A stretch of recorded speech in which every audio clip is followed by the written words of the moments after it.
Hey everyone, thanks for joining me today. I am back with the greatest series of all time, how parables and the cookies of Jesus are alike. And today is the greatest lesson in the greatest series of all time. I've been studying for this moment my entire life, but I didn't rest on that. I studied a ton more this week, cramming as much knowledge into my head as I possibly could, because today's lesson is about chocolate chip cookies. Yes, and we're going to do something with chocolate chip cookies right now. So go ahead and grab a cookie. I'll wait a few moments. You can pause the video. You can run to the store if you want. I'll be here. Just grab a cookie. Okay, got a cookie? Here's what we're going to do. We're going to take a bite of our chocolate chip cookie, and we're going to see if we can take a bite without getting a chip. Okay, go.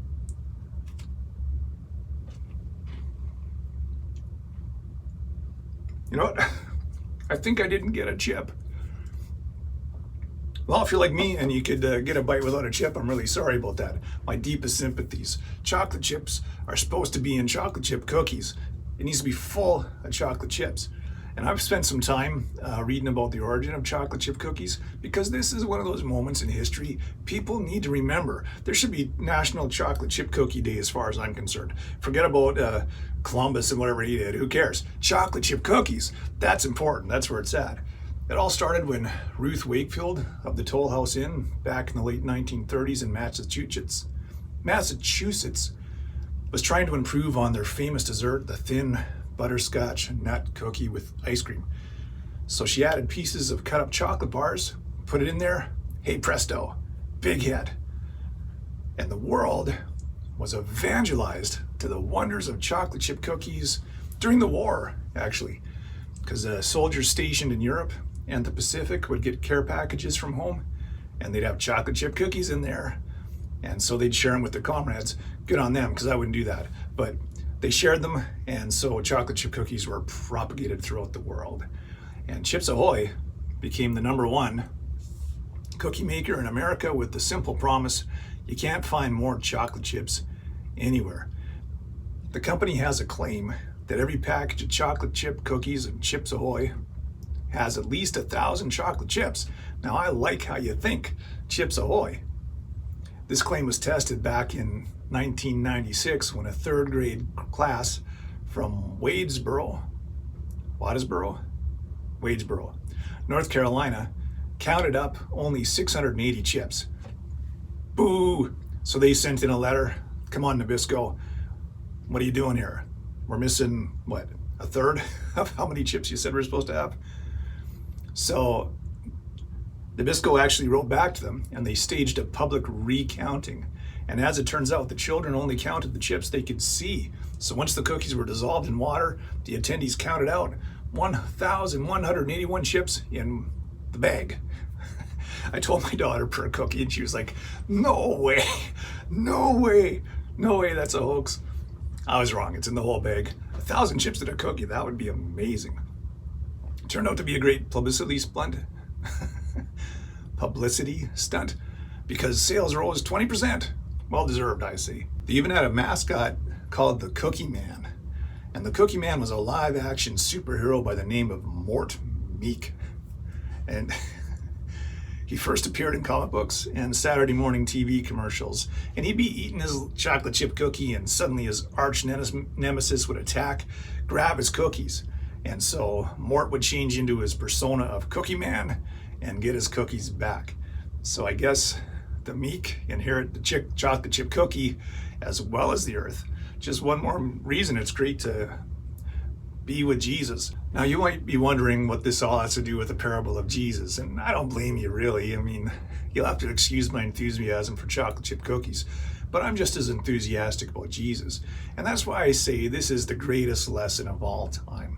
And I'll get to it in just 1 minute. But first, one more bit of cookie trivia for you. Here's a message from the 80s. Bet you can't do it. Are you kidding? Bet you can't bite a new Chips Ahoy cookie without biting chip. No problem. See, you bit one. One more chance. Chips Ahoy's added lots more pure chocolate. Now there's 24 chips in every cookie. So we bet you bite a chip every time. I bit a chip. Bit one, huh? I was just warming up. When you bite a new Chips Ahoy, we bet you bite a chip. No fair. It's full of chips. Nabisco. You win. Betcha, get a chip was the slogan that sent Chips Ahoy to the top. No matter how small the bite, you'll get a chocolate chip cookie. And this reminds me of one of the parables of Jesus. It's in Matthew 21-16. I'm going to read some of it. For the kingdom of heaven is like the landowner who went out early one morning to hire workers for his vineyard. He agreed to pay the normal daily wage, sent them out to work. At 9 o'clock in the morning, he was passing through the marketplace and saw some people standing around doing nothing. So he hired them, telling them he would pay them whatever was right at the end of the day. So they went to work in the vineyard. At noon, and again at 3 o'clock, he did the same thing. At 5 o'clock that afternoon, he was in town again and saw some more people standing around doing nothing. So he asked them, "Why aren't you working?" They said, "No one hired us." So he said, "Why don't you go out in my vineyard and get to work?" And then at the end of the day, he called all the people together, got the foreman to gather everybody, and he began to pay them, beginning with the people he hired last first. So he starts paying the guys, and the guys that only worked for 1 hour got a full day's wage. So the other dudes were probably like, wow, if he's paying them that much and they only worked an hour, imagine how much we're gonna get. But he paid them all the same amount.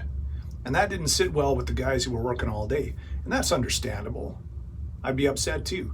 How come they get the same as I do? I could have lounged around drinking root beer all day till 5 o'clock and then worked for an hour and got a full day's pay. You didn't tell me that was on the table. Why didn't you tell me that was something that could happen today? I would have, maybe it's just me.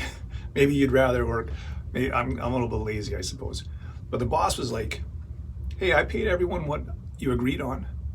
You signed up to work for a day for this amount, and that's what I gave you.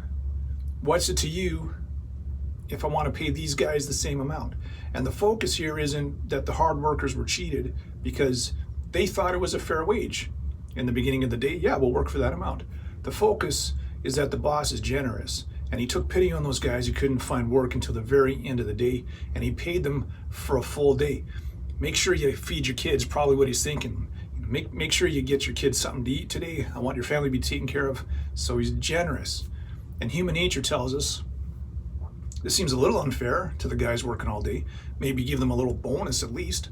But Jesus is teaching us something wonderful. And there's a few things, like one of the lessons here is the last will be first in the kingdom of heaven, and that kind of stuff. But one of the other messages is, in this parable, it doesn't matter how late you come to Jesus or how late you start living for him, you get the full reward. Just like this cookie is supposed to be. Take a little bite. She's not telling me I got a chip. And you'll get a chip. And I like talking about basketball because I love basketball. I'm gonna eat these chips. Now let's say you're a scrub on a championship team and your team cleaned up in the final game. And the game was so lopsided the outcome was never in doubt. 5 minutes left, no way the other team could score enough to win the game. Your team's up by 30 or something. Coach says, "Swan, you're in." So I get up and I get in there. 5 minutes I played the whole championship run. The other guys played all the other games, 4 series, 7 games, grueling games. I played 5 minutes the last game. I get the same reward. I'm still a champion. You're still a champion. In modern slang, they'd say, you got a chip. And I guess that's a truncation of championship, I guess. I don't know, I read it on a forum. They got the chip. In terms of our lives, you can be at the very end of your life, lived for yourself or the devil for 70, 80, 90 years, but right at the end, you ask Jesus to save you. I bet you get a chip. You don't deserve it. None of us do. Even those who tried to live for God all their lives don't deserve a chip, but we all get one because of Jesus. So just ask him to save you. See, God isn't offering you a cookie with only one chip in it, and when you take a bite, you just hope that you get a chocolate chip. God doesn't give you cookies like that. I ate some cookies like that. We used to have them around home. And I'm like that granny in the 80s Wendy's commercial. Where's the beef? Where's the chips? Don't call it a chocolate chip cookie on technicalities. I want chocolate in that sucker. Don't give me a plain cookie with 1 or 2 chips. And God doesn't do that. So you don't have to work at it. You don't have to hope you get a chip this time. No, when you take a bite, there's no way you aren't getting a chip. And when you ask Jesus to save you, there's no way you aren't getting saved. It's just not possible. It doesn't matter how late in the game it is for you, my friend, he's going to save you. And in this case, the cliche is true. It's never too late. It's not too late for you. God hasn't given up on you. He hasn't turned his back on you. He hasn't written you off. It doesn't matter how many times you already said no. He's still holding out his hand. Grab a hold of it. Grab a hold of his hand today. You'll get the same reward as the person who tried their best to live right all their lives. Doesn't matter if you lived for the devil all your life. Take Jesus today.